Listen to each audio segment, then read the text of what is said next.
4 सीटों पर अभी चुनाव है, ये बहुत डिसिसिव होगा। अब देखिएगा, और मुकाबला यहाँ पर कुछ सीटों पर त्रिकोणीय भी हो सकता है। इस रामगढ़ में त्रिकोणीय मुकाबला हो सकता है। वहां पर अनुसूचित जाति का वोट अच्छा खासा है, मुसलमानों का वोट अच्छा खासा है। तो सीमांचल का इलाका है, आप किशनगंज पकड़ लीजिए, कई सीटें ऐसी रही जहां पर आवासीय फैक्टर काम किया, AIMIM फैक्टर काम। सब तो हाई प्रोफाइल सीट बना हुआ है, सब तो दिग्गज नेताओं के बेटा बेटी ही चुनाव लड़ने जा रहे हैं।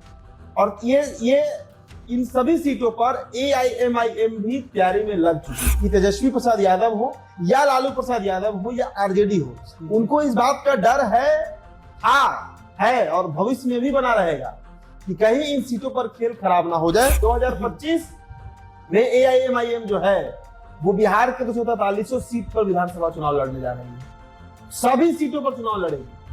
अगर तेजस्वी प्रसाद यादव, मतलब अगर राष्ट्रीय जनता दल AIMIM के साथ गठबंधन नहीं कर रही, अगर असदुद्दीन ओवैसी बिहार में मेहनत कर दिया कर यहाँ पर विधानसभा में 2 महीने 2.5 महीने यहीं पर रह जाए कैंप करके, तो ये मान कर चलिए कि जो MY है ना RJD का, उससे M पूरी तरह ऐसी फैक्टर काम कर रहा है, कर गया बिहार में, तो ये बहुत बड़ा नुकसान तेजस्वी यादव को आगामी CM बनने का सपना तो छोड़ दीजिए, 2010 वाला कहीं आंकड़ा जो है वो रिपीट ना हो जाए, यानी 22 सीटों पर चले जाएंगे। तो प्रशांत किशोर के बारे में अभी ग्राउंड रियलिटी खासकर शाहबाद के इलाके में 0 है जी। अगर आप शाहबाद की बात कीजिए, मगध डिवीजन का बात कीजिए, उन्होंने जो चंपारण से लेकर सारण प्रमंडल और वो जो तिरहुत का इलाका है उधर ही उन्होंने यात्रा की। अगर वो व्यवस्था ना करे ढंग से तो प्रशांत किशोर पटना में भी भीड़ नहीं जुटा पाएंगे। तो उनको बहुत सीरियस फैक्टर अभी हम नहीं मानते हैं बिहार की राजनीति में, क्योंकि नदारद रहते हैं और फिर गायब है कुछ दिनों से। तेजस्वी का भी वही हाल है। लेकिन देखिए, बिहार की 4 विधानसभा सीटें तरारी, बेलागंज, इमामगंज और बक्सर के रामगढ़ सीट पर उपचुनाव होने वाला है। और आपको बता दें कि इस उपचुनाव पर पूरे बिहार की नजर है, क्योंकि आपने देखा कि किस तरह से रुपौली के विधानसभा उपचुनाव में विपक्ष और सत्ता पक्ष दोनों को झटका लगा। ऐसे में जनता का मूड क्या है, और आपको बता दें कि खबर यह है कि असदुद्दीन ओवैसी की पार्टी AIMIM का दावा है कि ये महज उपचुनाव नहीं बल्कि ये सत्ता का सेमीफाइनल है, यानी आगामी विधानसभा चुनाव जो 2025 में होने वाला है उसका ये सेमीफाइनल है। इन्हीं मसलों पर आज हम चर्चा करेंगे, और चर्चा के लिए हमारे साथ मौजूद हैं हमारे सहयोगी उदित तारियन।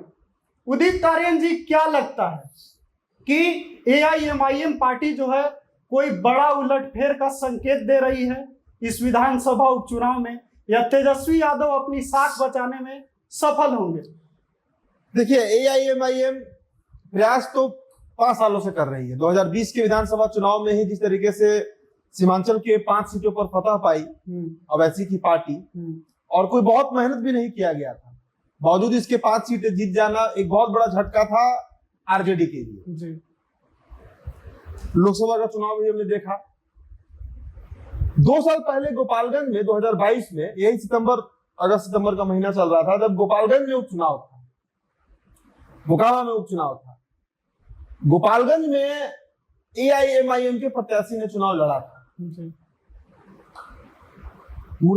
मास्टर मुर्तजा नाम था, शायद नाम मैं भूल रहा हूँ जो प्रत्याशी थे। करीब उनको 12,500 के आसपास वोट आया था जी।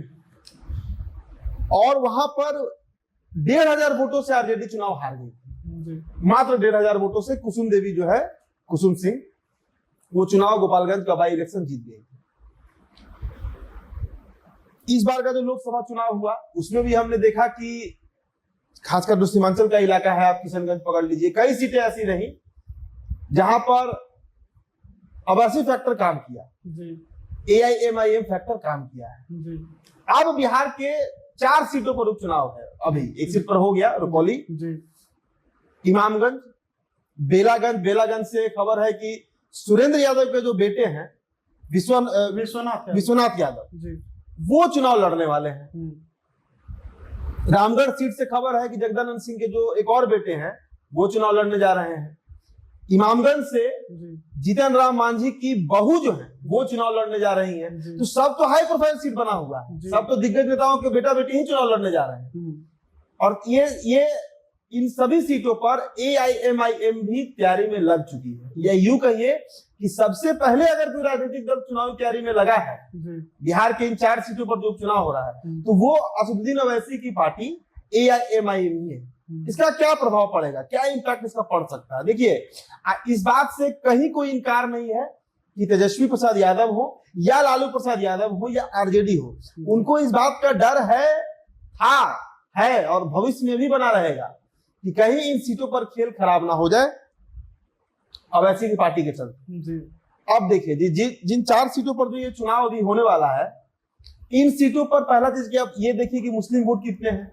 अगर अकेले हम रामगढ़ विधानसभा की बात करें, रामगढ़ का, तो वहां पर करीब 30,000 के आसपास मुस्लिम वोट है। आप बेलागंज की बात कीजिए तो वहां पर करीब 50,000 मुस्लिम वोट है।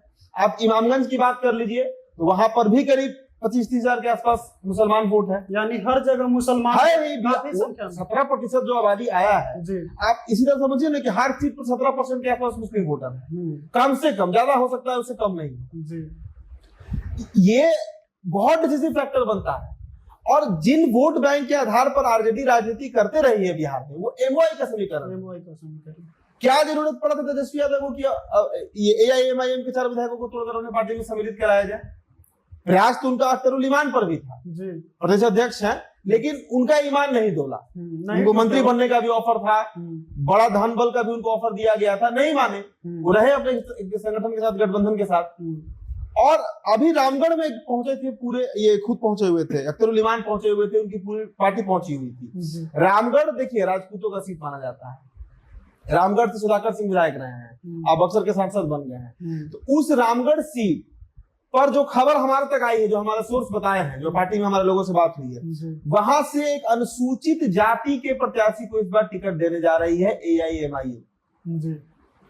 वहां से अनुसूचित जाति, चमार जाति से कोई होगा जिसको वहां से रामगढ़ से इस बार टिकट देकर चुनाव लड़वाया जाएगा। इसके अलावा अगर आप बात कीजिए इमामगंज से कौन लड़ेगा, इमामगंज से एक पासवान है जो पूर्व में जिला परिषद भी रहे हैं, उनको टिकट देने जा रही है एआईएमआईएम। बेलागंज से अगर पूछे कि कौन लड़ेगा, तो बेलागंज से जो खबर है कि वहां से एक मुस्लिम प्रत्याशी पर इस बार दाव खेल सकती है एआईएमआईएम, जहां से विश्वनाथ यादव जो है, सुरेंद्र यादव के बेटे, वो चुनाव लड़ने जा रहे हैं। यानी मुस्लिम के साथ साथ दूसरे तबके के लोगों को भी दलितों की कोशिश कर रही है। मुख्यतः उनका फोकस वही है। बात कीजिए अगर आप तरारी विधानसभा की, तरारी से कौन लड़ेगा, तो तरारी से जो चर्चा है वहां से कोई भूमिहार, देखिए हालांकि सुदामा प्रसाद लड़ रहे हैं इधर से, लेकिन वहां से भी कोई भूमिहार या कोई अनुसूचित जाति के व्यक्ति को ही टिकट देने का अभी तक जो चर्चा है वो चल रहा है। तो तेजस्वी यादव के लिए ये बहुत संकट का समय है।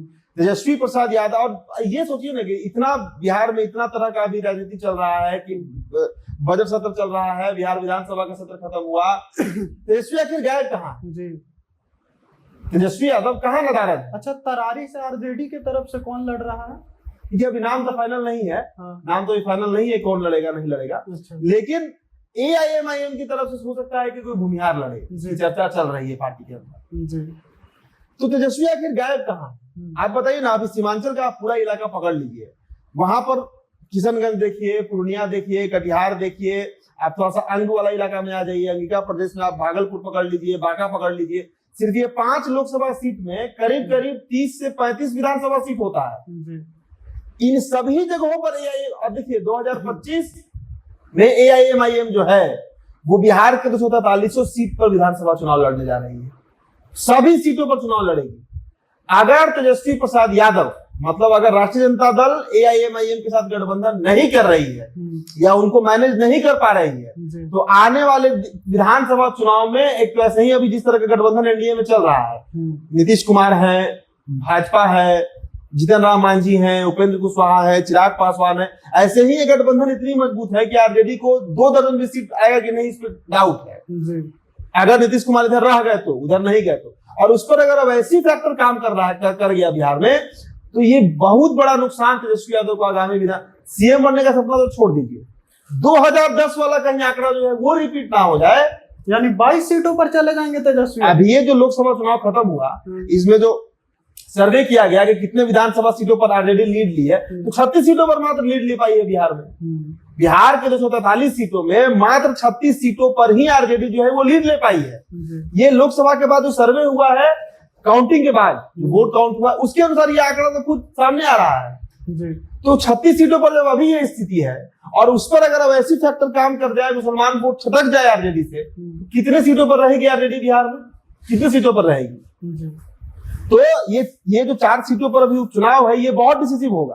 अब देखिएगा, और मुकाबला यहाँ पर कुछ सीटों पर त्रिकोणीय भी हो सकता है। इस रामगढ़ में त्रिकोणीय मुकाबला हो सकता है। वहां पर अनुसूचित जाति का वोट अच्छा खासा है, मुसलमानों का वोट अच्छा खासा है। तो वहां से अगर ये लोग लड़ते हैं, AIMIM लड़ती है और लड़ेगी ही लड़ेगी, तय है, ये बात उसकी लगभग फाइनल हो गया है। तब तो तेजस्वी यादव के लिए बड़ा खतरा साबित होने वाला है, क्योंकि एक तरफ प्रशांत किशोर के भी एंट्री की बात शुरू हो गई। देखिए, जहां तक प्रशांत किशोर की अपने चर्चा कर रहे हैं ना विकास, देखिए पीके के बारे में है, प्रशांत किशोर के बारे में अभी ग्राउंड रियलिटी खासकर शाहबाद के इलाके में 0 है जी। अगर आप शाहबाद की बात कीजिए, मगध डिवीजन का बात कीजिए, उन्होंने जो चंपारण से लेकर सारण प्रमंडल और वो जो तिरहुत का इलाका है, उधर ही उन्होंने यात्रा किया है। उनकी यात्रा भी अभी उधर नहीं हुई है। और पटना में भीड़ जुटा लेना, और प्रशांत किशोर के बारे में एक जान लीजिए कि वो उनके दल का स्थिति है कि अगर वो गाड़ी ना भेजे तो पटना में भीड़ ना जुटेगा। अगर वो व्यवस्था ना करे ढंग से तो प्रशांत किशोर पटना में भी भीड़ नहीं जुटा पाएंगे। तो उनको बहुत सीरियस फैक्टर अभी हम नहीं मानते हैं बिहार की राजनीति में, क्योंकि नदारद रहते हैं और फिर गायब है कुछ दिनों से। तेजस्वी का भी वही हाल है, लेकिन प्रशांत किशोर मेरे नजर में कोई बहुत रेलेवेंट फैक्टर नहीं है। और AIMIM मुझे नहीं लगता है कि वो पीके के साथ कभी भी गठबंधन करेगी, क्योंकि एक तरफ मुसलमान वोटों पर निशाना पीके का भी है। प्रशांत किशोर का भी अगर आप भाषण सुनिए, ज्यादातर उनका जो यात्रा हुआ है, जो घूम रहे हैं, उनका भी लक्ष्य मुस्लिम वोट ही है। और AIMIM जो है वो भी मुसलमान वोट के पीछे ही काम कर रही है। और एक बात बताइए, जो ये एक चर्चा होती है कि सेकुलर नॉन सेकुलर, भाई आज बिहार में मलाहों की पार्टी है ना, मलाहों की पार्टी है, बिहार में यादवों की पार्टी है, बिहार में सवर्णों की पार्टी है, बिहार में OBC की पार्टी है, अति पिछड़ों की पार्टी है, मांझी की पार्टी है, पासवान की पार्टी है, तो फिर मुसलमानों की पार्टी क्यों नहीं? और यही मैसेज बार बार AIMIM जो है वो बिहार के मुसलमानों को देना चाह रहा है कि आपके हक हुकूक की बात करने वाली अगर कोई पार्टी है तो वो सिर्फ हम है, AIMIM। और देखिए, अभी तक यहाँ पर असदुद्दीन ओवैसी ने एफर्ट नहीं डाला है। एफर्ट का मतलब होता है जिस तरह से वो महाराष्ट्र में, अन्य राज्यों में एक्टिव हैं, बिहार में बोलकर भी वो नहीं आते, और इसके बावजूद अच्छा प्रदर्शन कर गए। बहुत अच्छा प्रदर्शन तो हम नहीं कहेंगे, बहुत अच्छा। हाँ, लेकिन ये है कि 5 सीटें, हाँ, जितना और जितने सीटों पर लड़ी थी चुनाव, 10,000, 15,000, 20,000 के आसपास वोट आया था उनकी पार्टी को। तो अगर असदुद्दीन ओवैसी बिहार में मेहनत कर दिया कर, यहाँ पर विधानसभा में 2 महीने 2.5 महीने यहीं पर रह जाए कैंप करके, तो ये मान कर चलिए कि जो MY है ना RJD का, उससे M पूरी तरह साफ हो जाएगा, यानी सिर्फ वाई रह जाएगा, सिर्फ वाई रह जाएगा। M पूरी तरह साफ हो जाएगा अगर असदुद्दीन ओवैसी यहाँ पर आकर बिहार में मेहनत कर दे रहे हैं। 2020 का विधानसभा चुनाव हमने देखा, 5 सीटें जीते और जितने सीटों पर उनके प्रत्याशी लड़े थे, अच्छा परफॉर्म किए थे ये लोग। मतलब पहली बार चुनाव लड़कर अगर 15,000 20,000 वोट आ रहा है बिना कैडर का, कैडर वोट तो मुसलमान माने नहीं जाते हैं, इनके कैडर वोट तो RJD के हैं, बावजूद इसके इनको अगर इतना वोट आ रहा है तो ये अच्छा परफॉर्मेंस था। तो ये बहुत बड़ा ये टर्निंग पॉइंट होगा, ये 4 सीटों पर जो चुनाव है, और फिर अगला विधानसभा चुनाव में ये तय हो जाएगा ये दरअसल मुसलमान बिहार के जाति है। तो देखिए, हमने तफसील से चर्चा की उदीप तारियान जी के साथ जो विधानसभा उपचुनाव होने वाले हैं 4 सीटों पर। देखिए बाजी कौन मारता है तो वक्त बताएगा, लेकिन हम लोगों ने तफसील से उसके ऊपर चर्चा की। फिलहाल के लिए इस चर्चा में इतना ही। देखते रहिए द बिहार टॉक।